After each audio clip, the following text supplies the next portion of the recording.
Hello everyone, welcome to Commodities Podcast. This is 𝗀𝗫𝗀𝗃 from Sharekhan BNP Paribas. Today we have an update on aluminium.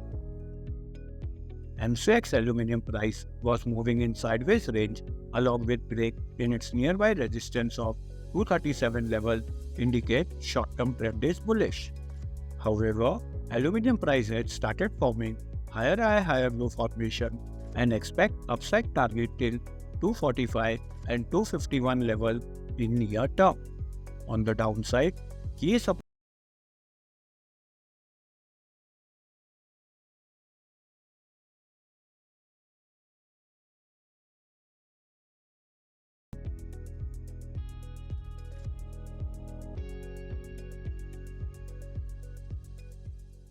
Investment in securities market are subject to market risks. Read all the related documents carefully before investing.